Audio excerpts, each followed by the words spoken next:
right, that wraps up our lessons on planting the salad garden. I hope you feel inspired to make your salad garden dreams come true in the most beautiful way.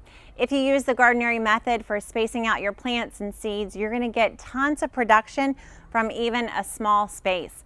Listen, just from this one bed that's 2.5 by 7 feet long, so about 15 square feet, I've harvested lettuce day after day for months on end.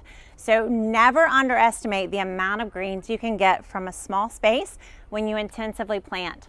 I hope that you feel inspired and you are ready to go, but the magic only happens when you get those seeds, buy those plants, get your dibber, and start putting the seeds into the soil.